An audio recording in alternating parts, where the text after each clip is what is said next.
gosh. What is up with this thing? This makes no sense.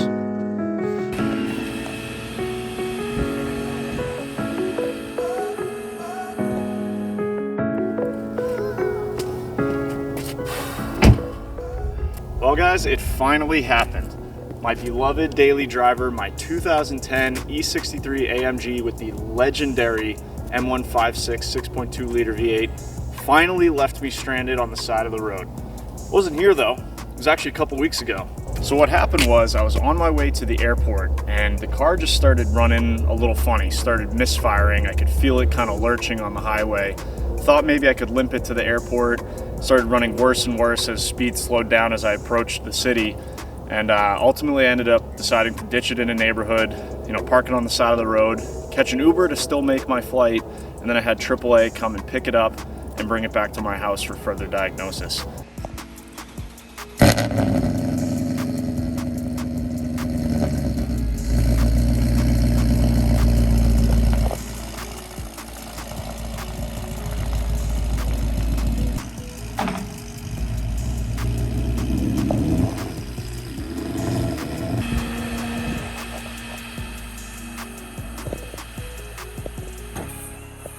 I've been driving for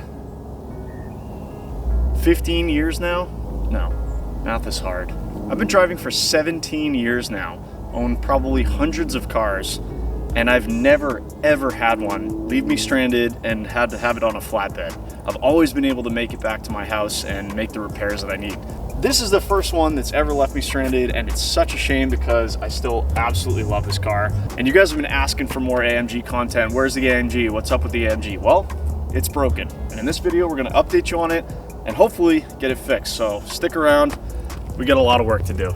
So in order to get started, we actually have to go back in time to when the car first came off the flatbed. I think it was like 3 nights later when I got back from my trip. I immediately went out, scanned the codes, and attempted to order some parts to hopefully get the ball rolling on getting this thing repaired. And the video is just gonna kind of flow from there. So let's go back in time to 3 days after this thing broke.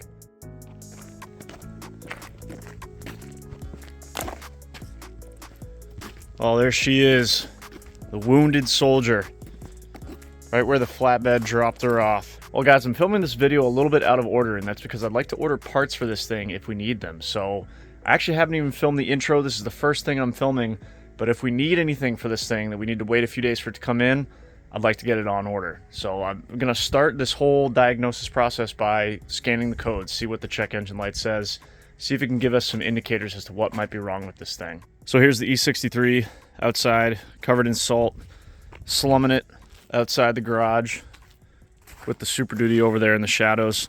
And the reason this is outside is because the rest of the garage is full, as you guys have seen on the channel. So the daily drivers or beaters have to go outside, even though I'd argue that this car is nicer than the 03 Cobra that I'm currently working on.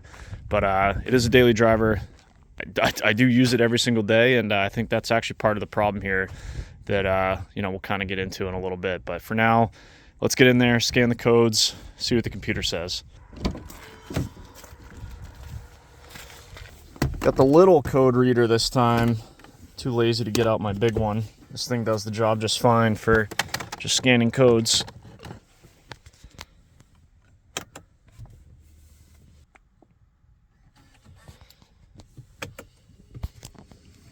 Oh boy, high score. 7 codes. There's got to be some misfires or something in here. Let's see what we got. I got a feeling I know what is wrong already, but we'll see.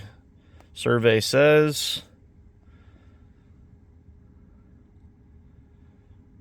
bank 2, sensor 2, bank 1, sensor 2. All right, guys, to be fair, the check engine light was on before this whole fiasco. It's been on for like 2 weeks, and that was bank 2, sensor 2, bank 1, sensor 2.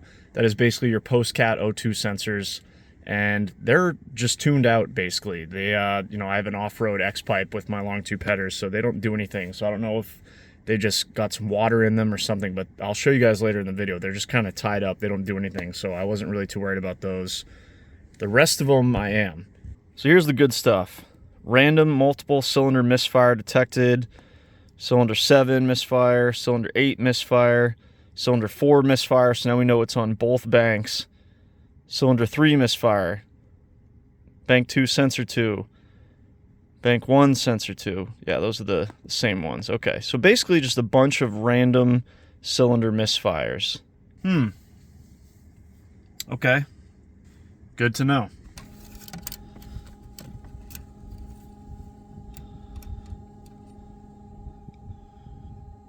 Oil's a little bit low, but it looks really clean, which is because I just recently changed it. But what I was looking for was making sure that it wasn't overfilled because an injector was hung open or something. So I think we're good there. Yeah, it doesn't smell like fuel or anything either. So I'll, could use a half a quart or so, but oil looks fine.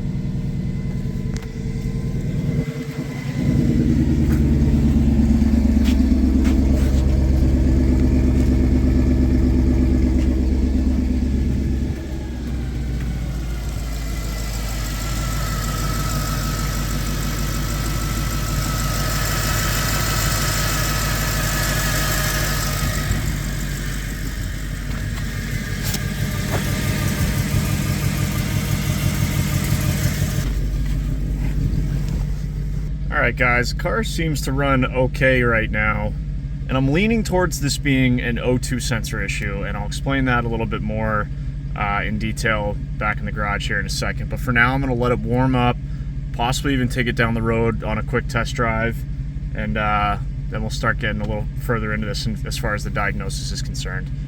Well, this is interesting. Just doing a quick log of some PIDs here. Short-term fuel trims, long-term fuel trims. Look at long-term fuel trims on bank 2, 35%. And then bank 2, our O2 sensors at like 2.5 milliamps. The other one's right around 0, which is I think where it should be. Basically, something weird is going on one of these banks. I think it's bank 2. So I'm leaning towards this being an O2 sensor issue. I think I'm just going to order 2 upstream O2 sensors, maybe some plugs just in case it fouled one out.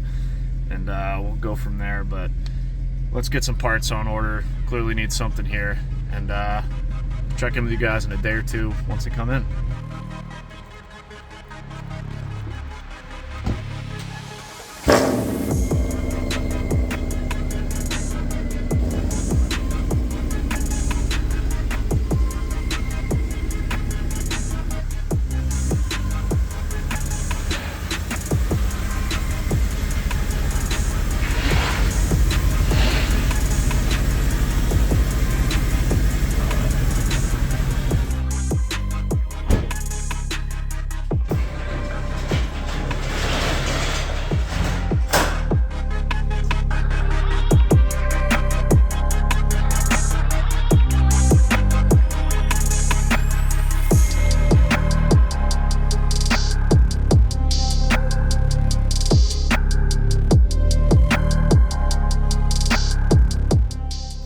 Well, there she is in all of her daily driver dirty glory.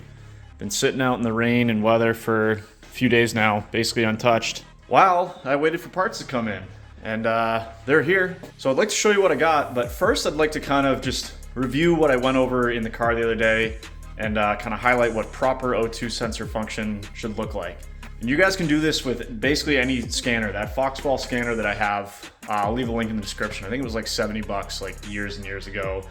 And obviously you can read codes with just about any scanner, but sometimes it's cool to see the actual data and helpful to see the actual data to know what that O2 sensor is doing or what other sensors are doing, and helping you diagnose what the problem might be. So over here on my board, I've just made a quick graph to show you what the O2 sensors are doing and what they should be doing. So obviously you have your upstream O2 sensors, which are directly affecting the amount of fuel that is being injected into the engine. And then you've got your downstream O2 sensors, which are only for monitoring the efficiency and the proper function of the catalytic converters. So upstream, directly feeding into the control loop that's controlling your air-fuel ratio, aka how your car runs. Downstream is just a yes or no. Is the cat working or not? In my case, my catalytic converters are gone.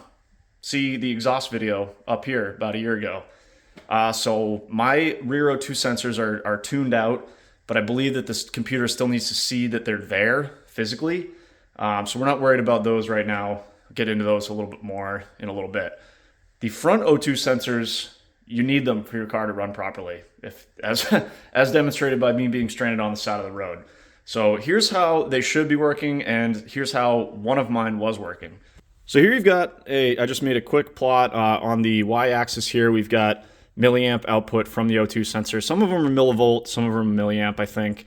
My scanner was reading milliamp, but basically 0 is going to represent stoic. If your O2 sensors are reading 0 milliamps, that means they're reading the perfect 14.7 to 1 air-fuel ratio. So as you saw in the B-roll footage, one of them was kind of doing this, a little sine wave.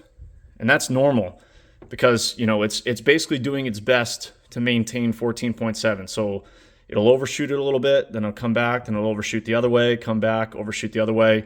So that's why you'll see a properly functioning O2 sensor go between, you know, positive and negative feedback. It's basically just trying to stay right here, right at 14.7, aka 0. What we were seeing with my faulty O2 sensor was it was basically just doing this.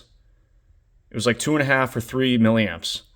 So I'm not sure in this particular vehicle which way, you know, if that's adding fuel or taking away fuel, but either way, it was basically just stuck at like 2 milliamps. And obviously it's not supposed to do that. It's supposed to be doing this. Both O2 sensors should be doing this. So bank 1, I believe it was our problem. And I think that's going to be the cause of why the car was running poorly.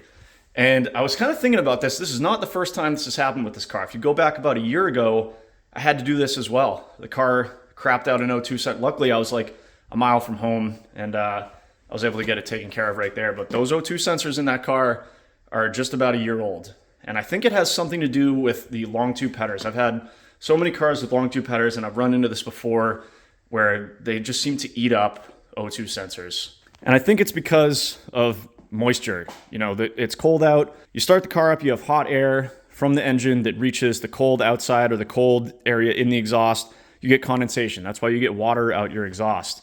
Me in particular, my commute to work is very short, to the point that the car doesn't even really get up to operating temperature, which is really not ideal, but there's nothing really I can do about it. So I think what's happening is those O2 sensors are just staying wet more than they should have, which is probably internally frying them. Ran into the same thing with my E55 back in the day, but I think that's kind of the price you pay to modify your vehicle, is sometimes you have to replace parts more often. I guess it's not the end of the world. I think going forward, I'm going to keep a spare set of O2 sensors in the car. But all that being said, that's how your O2 sensors are supposed to function. Obviously, one of mine is not functioning properly, so I've got some new ones here. So these are the OEM Bosch upstream O2 sensors. I actually was able to warranty these from O'Reilly's. The warranty on these was 1 year. And I remember when I purchased these, I wanted to make sure that they had a warranty because I kind of foresaw this happening. And what do you know, just under 1 year later, I think I missed the warranty, or made the warranty by about 2 weeks. I was able to get O'Reilly's to cover these, so my upstream O2 sensors didn't cost me anything. So again, usually want to replace these things in pairs, even though one of those in the car is still good. Allegedly, I'll probably just grab it out and keep it as a spare, but got 2 brand new ones here for the upstream. I also told you guys that previously, before I started the video, I'd had a check engine light on for the rear O2 sensors. These, as I mentioned, do not control anything. They literally just keep the check engine light off, which my OCD definitely appreciates. So instead of spending a ton of money on a downstream O2 sensor, like these, for example, these are like $150 each. They're really not cheap. I just went on eBay and found the cheapest ones I could, $16 a piece. These rear O2 sensors, which should hopefully keep that check engine light out. So these will help the car run correctly and keep the check engine light out. These will keep the check engine light out. So we got to do 4 O2 sensors, both upstream and both downstream. So let's quit the chit chat, get this thing in the air, get to work, get my daily driver hopefully back on the road.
All right, guys, well, that was easy. 4 new O2 sensors. Got the upstream ones, the green wires here, and the downstream ones as well. I even left the plastic caps on the downstream ones here. I'm hoping that might help to protect them from the elements a little bit, just because they're, you know, just out in no man's land there. But got everything zip tied up, nice and neat, ready to go just like it was. So I'm gonna get this plastic tray back up onto the car, and I think we're done under here. We'll get up top and see what the data says.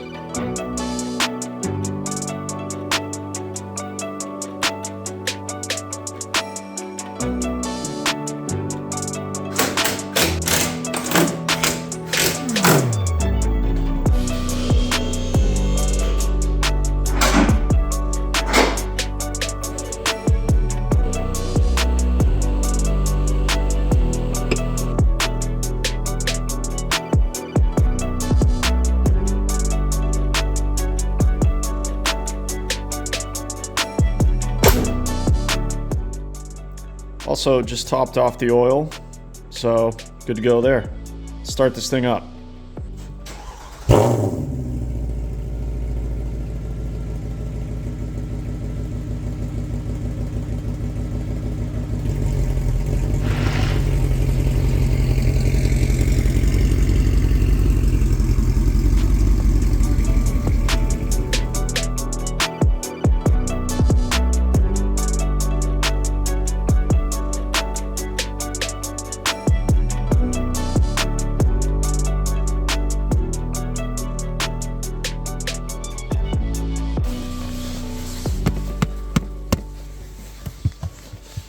Cold stat.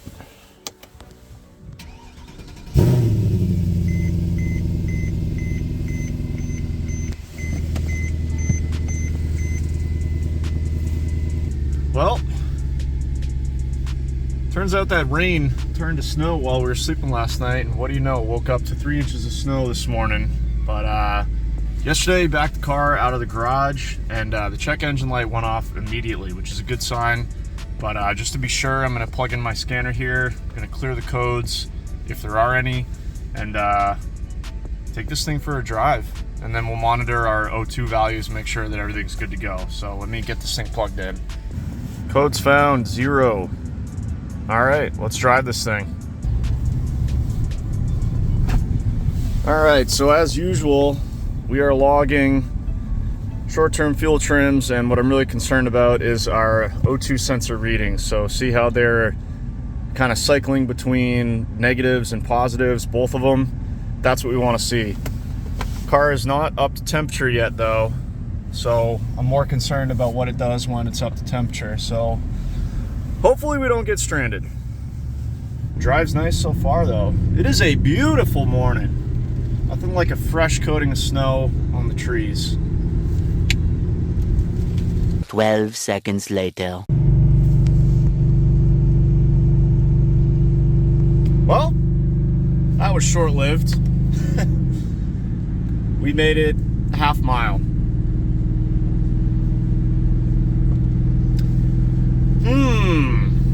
Well, that's, I guess, kind of what I wanted to show in this video, is how I diagnose problems. I was hoping that our issue was related to O2 sensors, but it's not looking that way. The car is running very poorly. I'm keeping the RPMs up. It seems to run better with more RPM, but the car is running very poorly at low RPMs. It almost dies. And once again, the O2 sensors are doing some weird stuff. I don't know.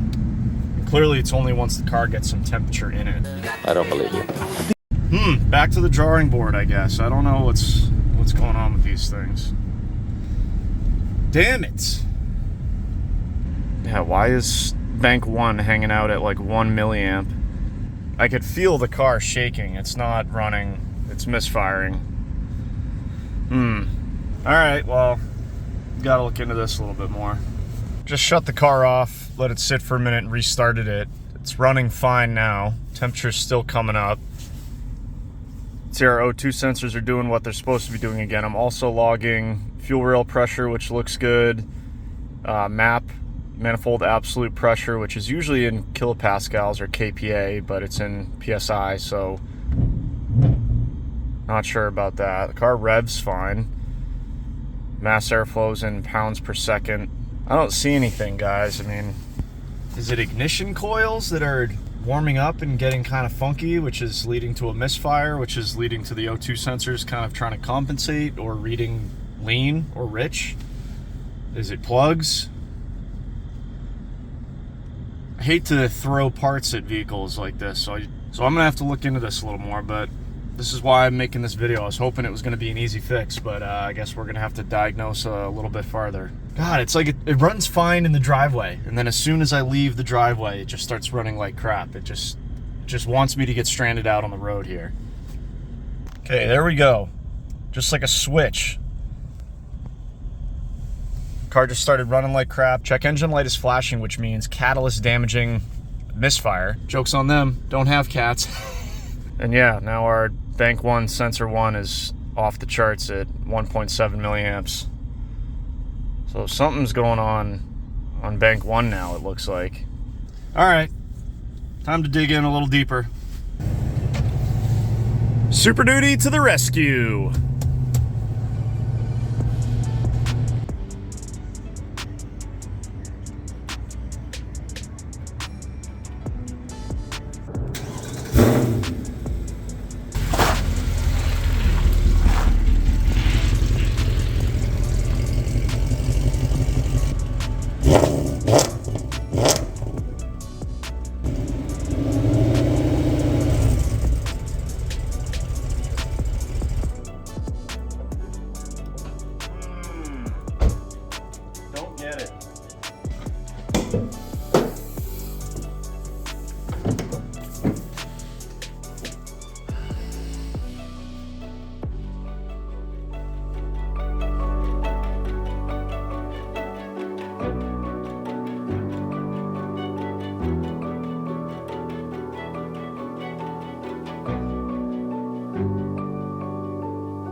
So much for an easy fix. Guess it works out like that sometimes, but I got a little bit of work done here this evening. Got the coil packs out, got the spark plugs out to get a read on those. Take a look. No smoking gun so far. These things all look pretty good. A little bit of ash deposits on them, some worse than others, but nothing that says this car has been running, poorly or anything, terrible. Probably clean these up a little bit. No big deal there. Also, off camera, I was able to do a little bit more diagnosis after work. I scanned the codes with my Maxicom scanner and took the car for another drive and, cleared the codes, took the car for another drive, and it repeatedly brought back P0300, which is your generic random multiple misfire code, and then misfires all along the bank 1, which in this case is the passenger bank. This particular Mercedes engine, this is bank 1, 1, 2, 3, 4, 5, 6, 7, 8 is bank 2. I was able to repeatedly get the misfiring to occur on this bank. And I think you guys probably heard in the B-roll footage when I rev it, it would idle fine. And then as soon as you rev it up to like 2,000 RPMs, it was like a switch. It would just fall on its face.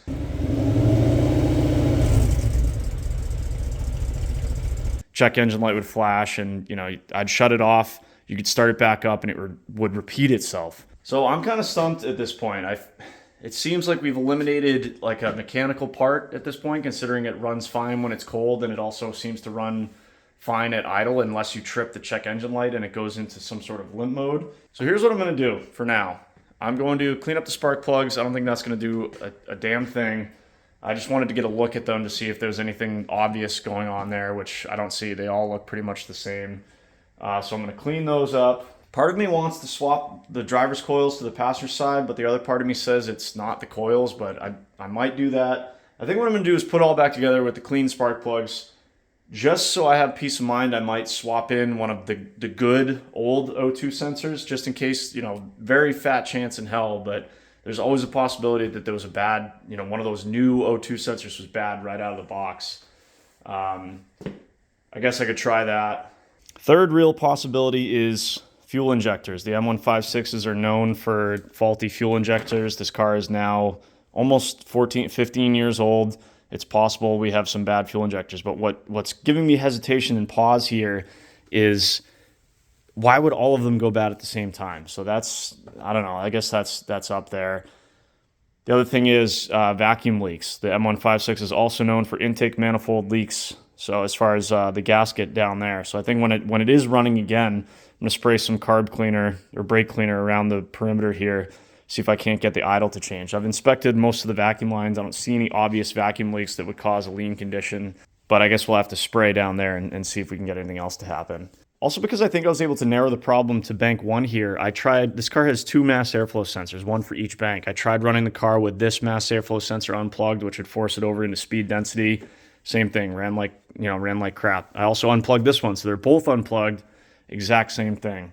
So, a bad mass airflow would make sense as to why this whole bank runs bad. I don't know about fuel injectors. A bad O2 sensor would do the same thing. So I'm leaning towards some sort of sensor, but I can't seem to figure out which one it is. But I'm going to keep trying to eliminate variables. That's the way you got to do this.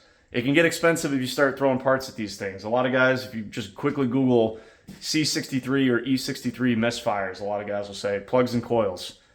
Maybe, but I mean, the plugs for these things are like $18 a piece, iridiums. The coils are, God knows, I don't know, $90 a piece, $50, $60, $70 a piece. You could do 8 new plugs, 8 new coils, and have the exact same problem. Injectors are, also very pricey. So these are not the types of cars, really no car you want to toss parts at it. Throwing parts at vehicles is not the right way to do it. Sometimes they're cheap. In my O2 sensor case, I've got them for free. I knew they were under warranty, and I was almost positive that was the problem. Not in this case, but if I had thrown O2 sensors, coils, plugs, ignition, we'd be $2,500 into this thing, and it still might not be running right. So do as I say, not as I do. When you're diagnosing a problem with your vehicle, doesn't matter if it's a Mercedes or anything, don't throw parts at it. Let's get this back together, see what else I can figure out, and see if I can make any more headway on figuring out why this thing is running like crap.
You guys got to watch this.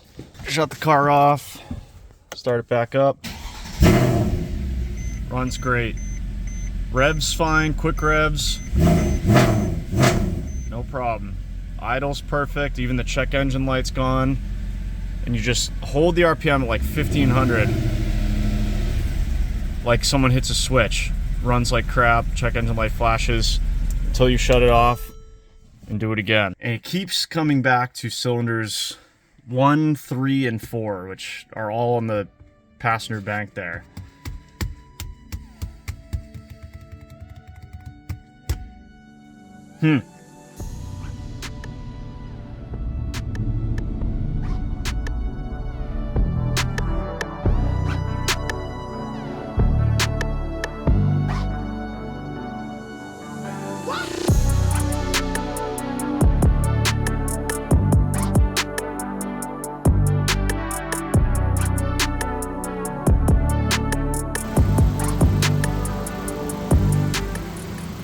Well, just had a very interesting discovery.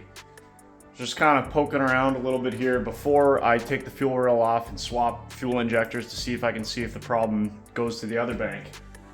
I noticed something on my catch can, my beautiful 6.3 Motorsports catch can. It was condensating a little bit, which might indicate that it's got something that's colder than the air in the warm garage inside of it, aka maybe ice.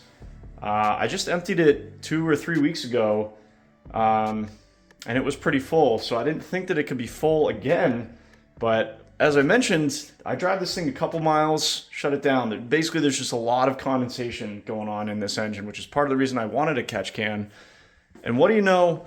It's full again. This thing was overflowing with all this nasty stuff that you don't want in your intake manifolds, but it was frozen solid. I got it in front of the heater right now trying to thaw it out, and it's going pretty fast now, but this thing is still much colder than freezing, like the aluminum case. So I think this thing was just froze up solid.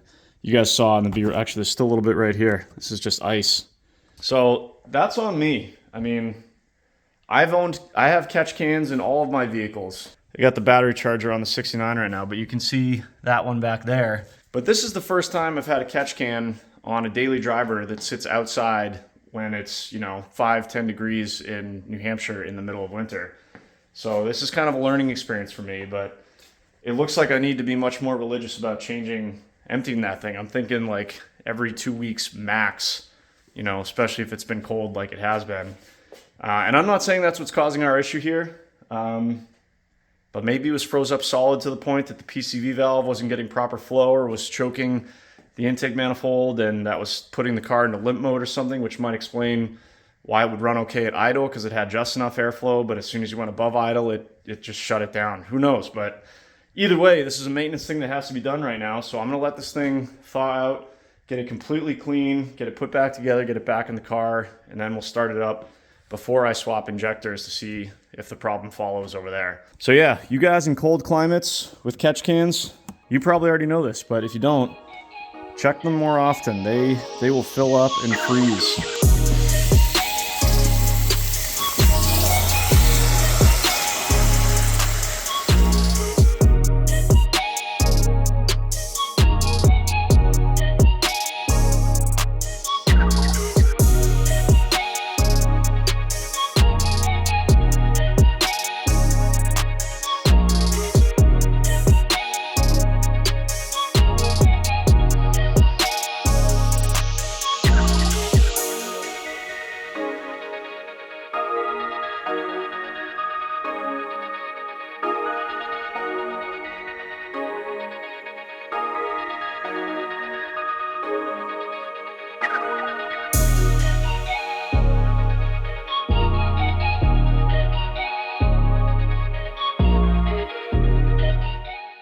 All right, 63 Motorsports catch can is nice and clean, completely emptied, reinstalled.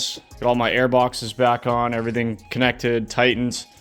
Just don't have a couple of the dress up items on there, but let's get in here just so we know. Let's see what it does. Just cleared the check engine code, so it should be totally clear now. Let's see.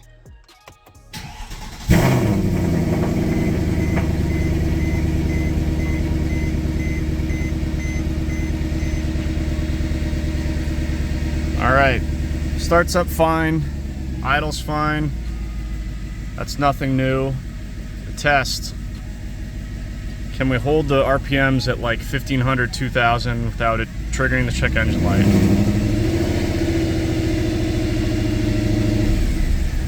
Nope.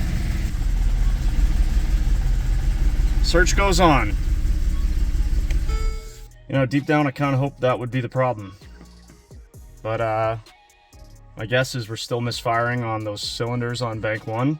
So I think I'm going to swap the injectors and see if the problem follows. I've already done the coils, plugs. I don't think I have any vacuum leaks. My catch can is now completely clean. The mystery continues.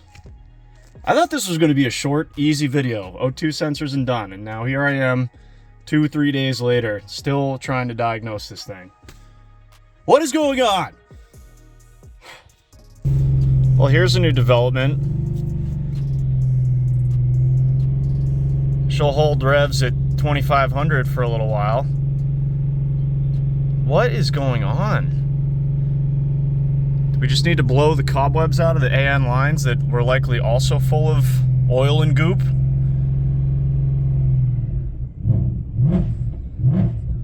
Love how this car sounds.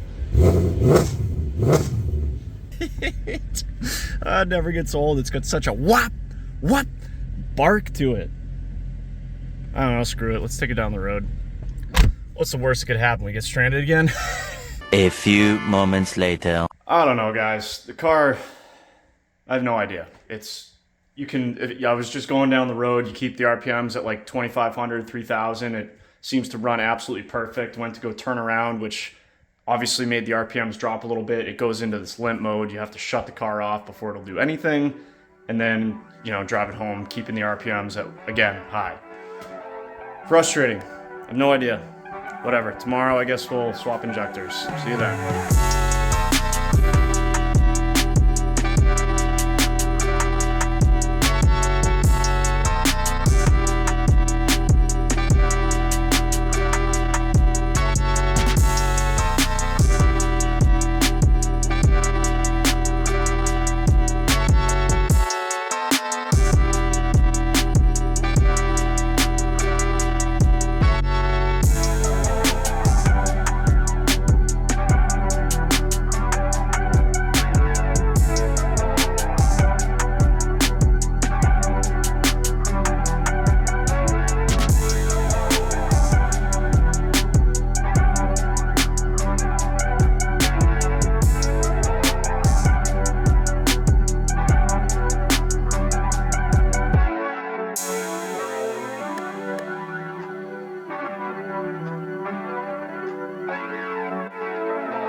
Alright, I just finished swapping all the injectors from bank 1 to bank 2 and bank 2 to bank 1.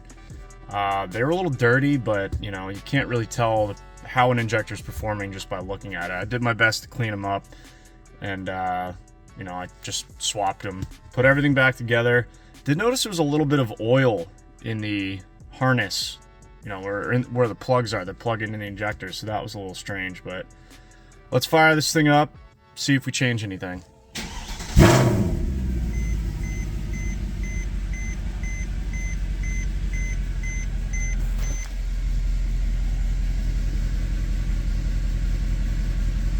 Let's rev it up, see if we start seeing misfires.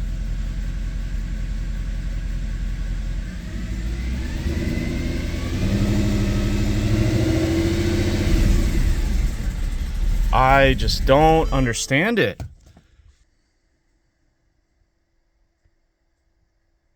I don't know, guys. Swapped everything over. Why is it still misfiring on the entire first bank? Back to the drawing board.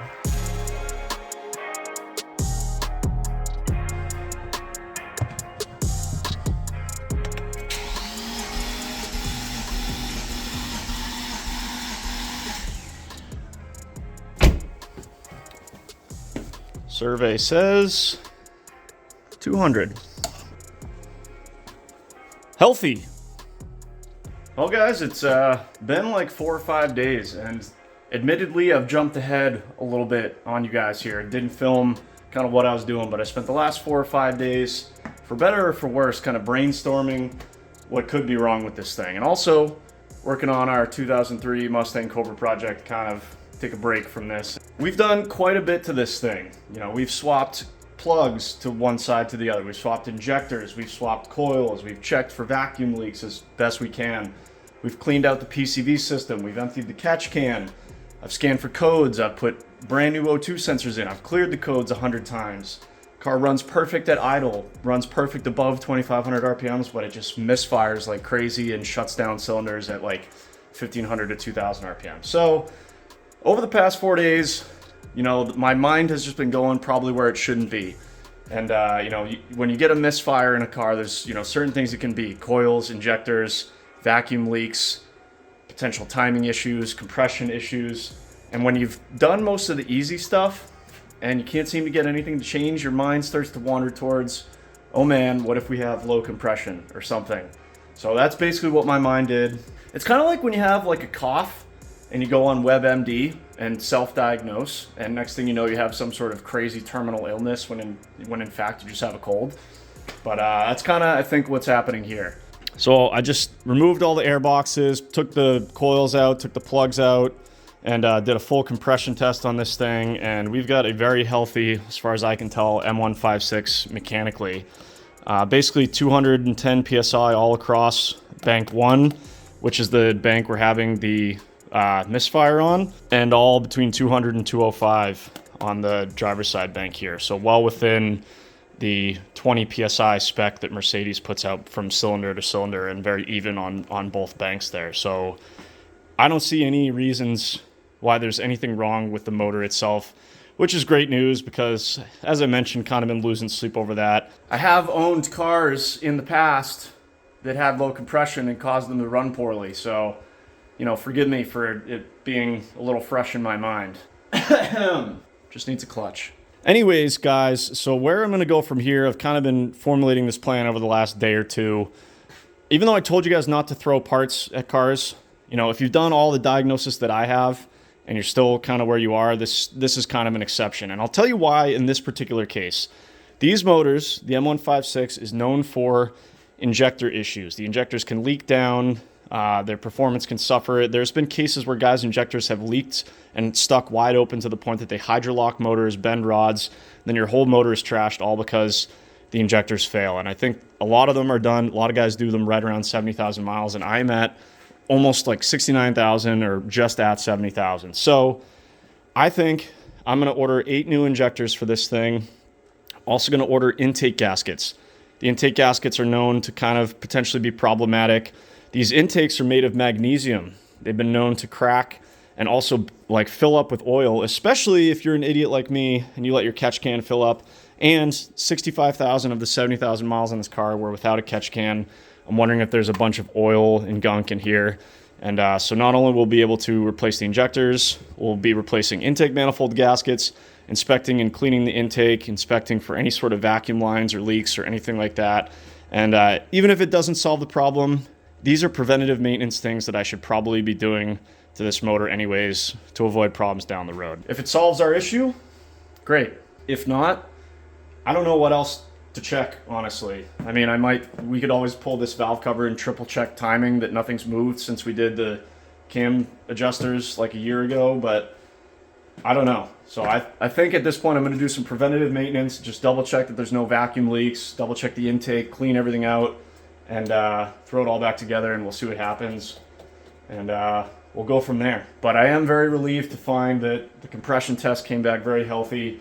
Doesn't seem like there's anything really wrong with the motor itself. You know, we don't have low compression in the entire bank over here indicating a head gasket or a possible ring issue or something. Everything seems good, so I'm very happy about that. So I'm going to order some parts, and I'll check back in with you guys in a couple days when the parts come in, and we'll keep going on what was supposed to be an easy fix for this car. So thank you guys for sticking with me.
Crap! Snow squall came out of nowhere. Oh well, we're working in the garage anyways. Well, it has been like a week and a half, and I've basically just been waiting for parts. I ordered a bunch of parts from Rock Auto, and I was waiting for them to come in. I actually even gave the Mercedes a quick wash last week just because it was a nice day and I was sitting around and I just couldn't stand to look at it dirty anymore, even if it was broken. But parts are here, so let me show you what I got. Ordered this stuff from, you guessed it, Rock Auto. Rock Auto for the 100th time, please sponsor me. Some of the bigger parts in those boxes were actually for the Cobra build. So if you're interested in SVT content, make sure you check that out. And 90% of it showed up in like one day. But unfortunately, the intake gaskets and one injector came from the warehouse in California, and they took like a week because I just went with the standard shipping. So that's part of why this has been taking so long. But they showed up a few days ago, and finally got a break from the Cobra to work on this thing. So yeah, here's what we got. 2 brand new intake gaskets. I ordered plugs just because why not? While you're in there, you know? And I'd rather order them for, you know, $8 a piece from Rock Auto instead of $20 a piece if you buy them locally. So probably toss a set of those in. The Iridium ones are expensive. You know, I'm used to the NGK TR6s that are like $2 a piece. These are $9 a piece, and that's a great deal. I found a fuel filter for this car, which was only reason I ordered it was because it's $4. I don't even know where it is on this car. It might be a part of the fuel pump under the rear seat, in which case probably won't be doing it, but it was $4, so I bought it. And then of course the injectors. So the plan is remove the intake manifolds, inspect it, check the throttle plate for cracks, just clean up everything if there's any oil in there, replace all 8 injectors, intake gaskets, get it all back together. And in all likelihood, it's going to be exactly the same, but I figure we can eliminate for sure possibly the PCV valve, intake gaskets, any oil or cracks in the intake.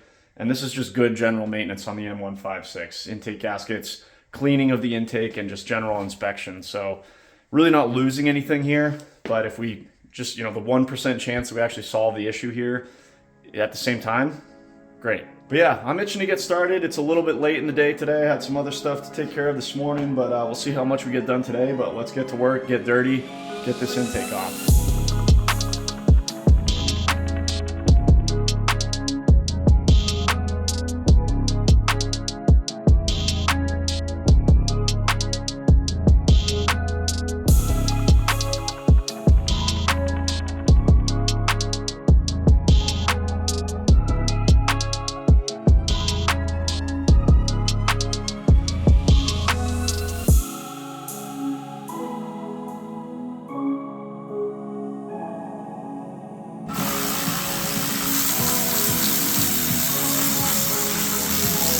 That's good.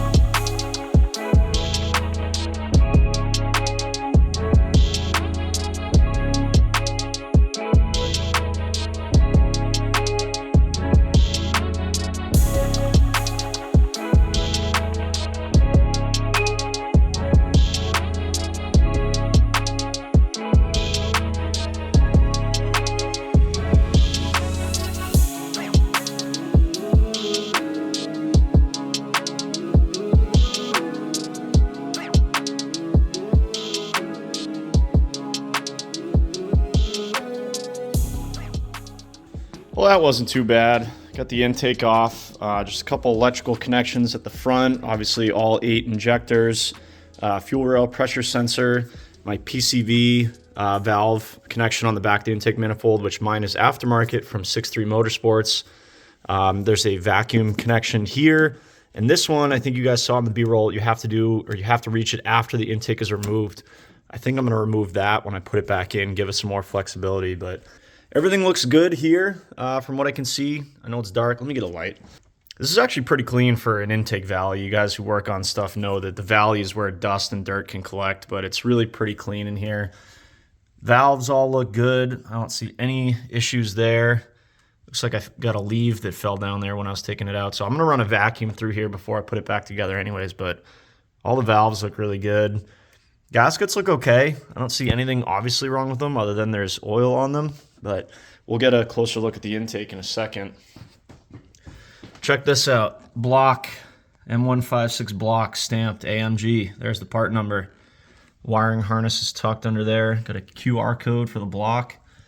Love seeing that stuff. I don't know, it's just kind of cool. But yeah, overall not too bad removing the intake manifold on these things. Again, you guys gotta bear with me if I repeat myself in this video, but I'm filming stuff like weeks apart, so I forget what I said. But these intake manifold bolts, one-time use, they're aluminum. Crazy light. I don't think I've ever held an aluminum bolt before. But yeah, got all those out, no problems. Intake is on the bench, got the fuel rail off, got the injectors out, and there's already oil just pouring out of this thing, which again is pretty typical on the M156. So we're gonna have to flip this thing over, undo all the bolts on the bottom side, remove this whole basically bottom part of the intake, and then we'll see how much oil is in there, take a look at the throttle plate, throttle bodies, all that stuff. And then later we can swap the injectors. So much fuel came out of this thing, but hey, now I can wipe down the bench, be nice and clean. But yeah, I'm gonna split that intake, take a look in there, see what it looks like, maybe get to cleaning, use a bunch of brake clean, take a look at those throttle plates, and just see what we see. And eventually we'll put it all back together. But yeah, let's get back to work.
Good morning, folks. It is the next day here. Got the manifold completely blown apart last night. Nothing really too surprising, but this was good to do just to check.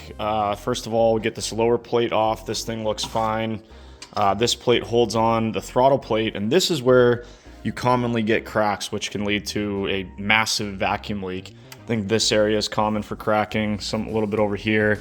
But mine in this case looks perfect. The magnesium doesn't have any cracks. I don't see or feel any like thin spots or anything. Looks really good, just a little bit dirty as to be expected. You can see this thing's kind of cool. Just twin throttle bodies hanging out inside of the intake manifold. They got these like 3D printed almost velocity stacks. I mean, this thing's a race motor from like 2007 or 2008. And I think they're still using it in one race car. I can't remember what it is, but this thing was... The M156 was so far ahead of its time. Twin drive-by-wire throttle bodies, very cool. Intake manifold, same thing under here. Let me get some light so you guys can see it. I wanted to let this kind of drain out overnight so you can see some oil spots there. It's pretty typical to see oil in these, especially someone like me who car's got 69,000 miles on it and 65 of that was without a catch can. So I just kind of let it drain out overnight. I'm gonna come in here with some brake clean, get everything nice and surgically clean. Same thing with the PCV valve. I did that when I did the catch can, but if you guys remember, I did let it fill up. So all that goop, I kind of been flushing some brake clean through it. All that goop drained out overnight. So hopefully the PCV valve is a little bit cleaner now too. So let's keep the workflow going. I'm gonna get everything nice and surgically clean, get the intake manifold back together, get some new gaskets on there, get it back on the car, get some new plugs in there. We'll fire it up and see what happens. Maybe we'll get lucky. I don't have high hopes, but you never know. Let's get back to work.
things have escalated a little bit. Well guys, I time-lapsed a lot of that and didn't film a ton just because I think I've already done it 6 times on this motor, but I got brand new plugs in this thing. They come pre-gapped, so you don't need to touch them. Got the coils all back in. Intake manifold is back on, brand new gaskets. My aluminum bolts are torqued. The first step is 10 Newton meters, then 90 degrees, and then an additional 10 degrees. That's done. All the connections are made. Injectors are in. Everything is good to go. But in a classic case of while I'm in there, I decided to check one other vital engine component here. I figured since the coil packs were already off, it was literally just, I don't know, 10 or 12 extra valve cover bolts to check the bank 1, which is the bank we're having problems with, cams. For 2 things. One, these cams are known to wear. If you guys haven't watched the entire, basically, upper motor build I did on this car, I'll leave it linked up here. But these things are known for cam wear, hydraulic tappet wear, or the buckets that the cams ride on, the head bolts, and the cam adjusters. I did all of that about 10,000 miles ago. And so you can see I got my timing tool on here. So I wanted to check the cams for wear, which, as far as I can see, they look absolutely perfect. I'll put a picture up on the screen right now of what a bad M156 cam looks like, but basically you'll start to see the tip of the cam kind of rounding off, and that's just because it's worn through, which is why fluid changes and maintenance are super critical on these. I don't see that here. I mean, I wasn't expecting to see that. The car runs perfect except for at certain RPMs. If the cams are really worn, I would expect to see misfires at all RPMs, but again, I was here, figured I'd check it, help me sleep at night. Same thing with the timing. You guys will recognize these 2 tools right here. This one locks in. First of all, you have to put the crank at, I believe it's 40 degrees before top dead center. There's a mark down there. This timing tool slid right on, and then your cam phaser timing tool will only go on one way, and it slipped right on, just like it did a year ago and 10,000 miles ago. So I have verified that timing is good on this bank, and the cam lobes appear to be good as well. Again, I didn't expect anything, but I'm kind of getting to the point right now where anything we can cross off the list is, you know, one less thing to try, because we're kind of running out of options now. So that's where we're at this point. I'm gonna put the valve cover back on, clean up, get the coils back on, get the air boxes back on, finish assembly 100%. We'll start this thing up. It'll probably do the exact same thing, at which point we'll, I don't know, have to reinvestigate. But there's a small chance that one of the things that we have changed will solve our issue, and that's what I'm going with. But yeah, let's get this thing all back together and see where we're at.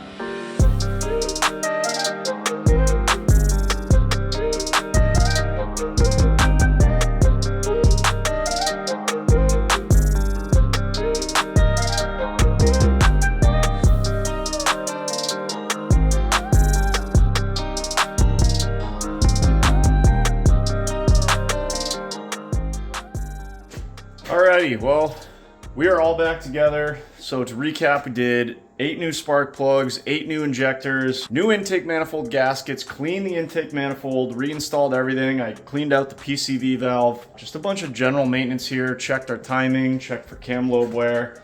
I just cleared the trouble codes on the computer. So let's start this thing up, make sure everything is good, and see if misfires on bank 1 come back. They probably will, but you know, just a little bit of hope. Here we go.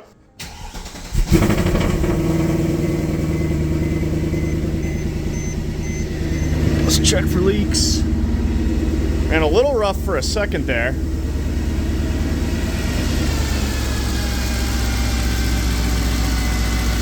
Other than that, sounds normal, but that's nothing new either.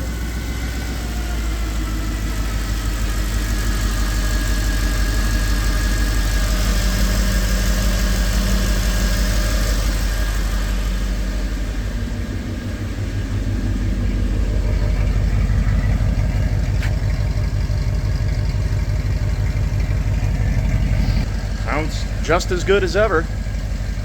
All right, let's rev it and watch it go into limp mode. Can't wait.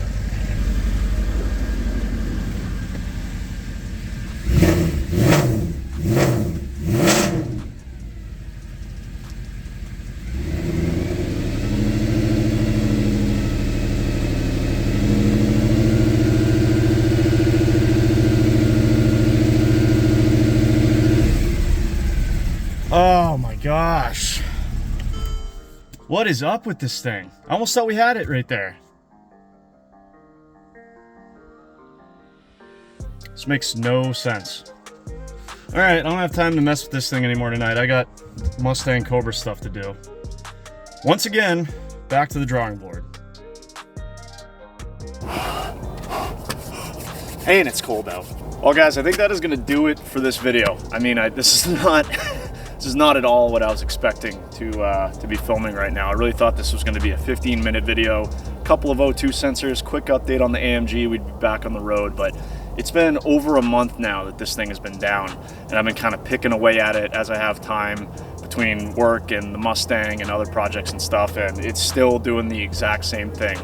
I've replaced O2 sensors, I've replaced plugs, I've replaced injectors, I've rebuilt the intake manifold, I've cleaned the intake manifold, cleaned the PCV valve. What else have we done? We've swapped coils from bank to bank. We've cleared check engine lights, we've cleared codes. I've checked timing, I've checked compression, I've checked for wear on the camshafts, new intake manifold gaskets. I mean, the list goes on. You guys watch the video. I'm almost out of ideas at this point. Any Mercedes techs out there or M156 gurus, anything else you think that I should check, definitely let me know in the comments. This is real life, you guys. I know that sometimes guys are commenting that, you know, you make it look easy and everything's always going so well. Well, it doesn't always go that way. This thing has been fighting me tooth and nail, and I don't know. I think next I'm probably going to check maybe cam position sensors or cam solenoids, because as we've seen, there is something going on bank 1, and I'm running out of things that it could be. So let me know what you guys think, and this is certainly not the last you'll see of this car. Despite all of this, I still absolutely love this car. It's my favorite daily driver I've ever had. So we're not giving up yet, but I think this video is way too long as is, so I'm throwing in the towel for now. It's cold out. Let's get back to the garage and get back to the drawing board. Thank you guys so much for watching. If you made it this long, we'll see you in the next one. Peace.